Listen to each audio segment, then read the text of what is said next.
en voyant les miens. J'ai tout donné, j'ai tout donné, j'ai tout. Hello everyone, আসসালামু আলাইকুম। কেমন আছেন সবাই? আশা করি সবাই অনেক ভালো আছেন। আমিও আলহামদুলিল্লাহ অনেক ভালো আছি। আজকে অনেক দিন পর আবারও চলে আসলাম নতুন একটি ভ্লগ ভিডিও নিয়ে। আজকের ভিডিওতে থাকছে 2025-এর লাস্ট দিন আমরা কিভাবে সেলিব্রেট করলাম, কি কি করলাম তাই নিয়ে। তো চলেন শুরু করা যাক। তো এই দিন আমরা প্ল্যান করেছিলাম ফ্যামিলির সবাই মিলে যে আমরা দুপুরে আর রাতে দুইবারই পিকনিক করব।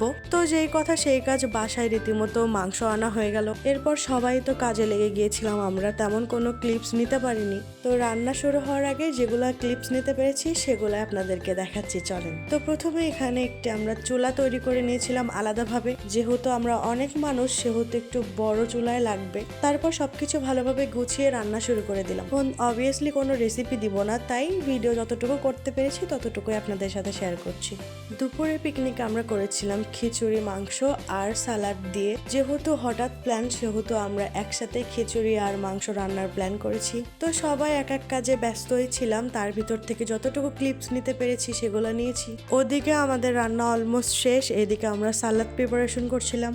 রান্না করতে করতে আমাদের অলমোস্ট 4টা বেজে গিয়েছিল, এই জন্য আর কোনো ক্লিপ না নিয়ে আর কোনো দেরি না করে আমরা সবাই খেতে বসে গিয়েছিলাম। খাওয়া দাওয়া শেষ করে কিছুক্ষণ রেস্ট করার পর আমরা সন্ধ্যার পর থেকে আমাদের মেইন যে পিকনিক সেটার জন্য প্রিপারেশন নিচ্ছিলাম।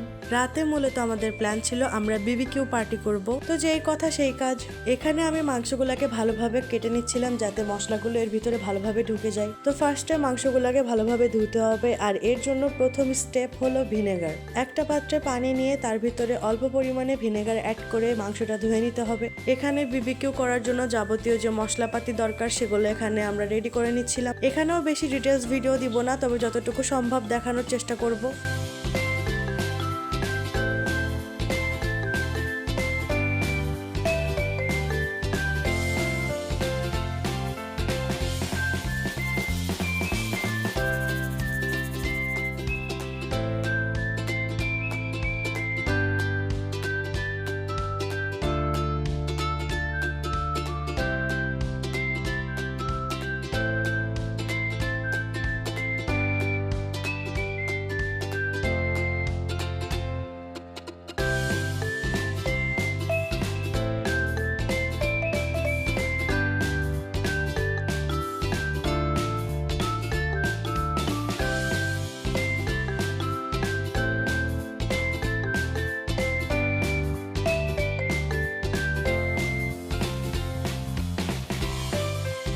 তো এভাবে সবকিছু ভালোভাবে মিক্স করে ম্যারিনেট করে রেখে দিতে হবে রেস্টে। তো ওদিকে মাংসগুলা ম্যারিনেট করে রেস্টে দিয়ে আমরা এখানে বাকি প্রিপারেশনগুলো করে নিচ্ছিলাম, যেমন কয়লা, চুলা তৈরি করা আর বাকি যে উপকরণগুলো লাগবে সবগুলো অ্যারেঞ্জ করা। তো তারপর আমরা এখানে চুলা জ্বালানোর জন্য প্রিপারেশন নিচ্ছিলাম, আর চুলা জ্বালানোর কাজটা আমাকেই দেওয়া হয়েছিল।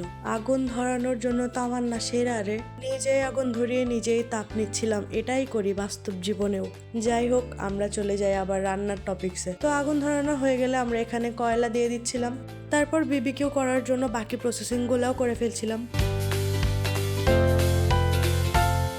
এবার এখানে আমাদের সরিষার তেল ব্রাশ করে নিতে হবে ভালোভাবে, যাতে মাংসগুলো এঁটে না যায়। তারপর পুরো জায়গায় ভালোভাবে তেল দিয়ে ব্রাশ করা হয়ে গেলে এখানে আমরা ম্যারিনেট করে রাখা মাংসগুলা দিয়ে দিব।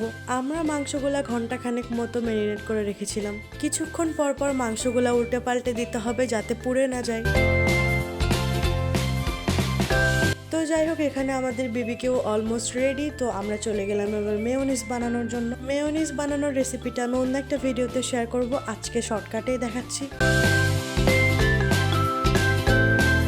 তো এখানে আমাদের মেয়োনিজ বানানো ডান, ওইদিকে আমাদের বিবিকিউ করা ডান। তো এবার খাওয়াটা ডান করতে হবে। তো খাবারের দিকে চলে যাই। সবাই অলমোস্ট খাওয়া শুরু করে দিয়েছে, সবারই ক্ষুধা লেগে গিয়েছিল। বিবিকিউটা অনেক মজা ছিল। আর নানটা আমরা বাইরে থেকে অর্ডার করেছিলাম যেহেতু সময় কম ছিল। তো তারপর খাওয়া দাওয়া শেষ করে সবাই গল্প করে যার যার মতো শেষে ঘুমাতে চলে গিয়েছিলাম।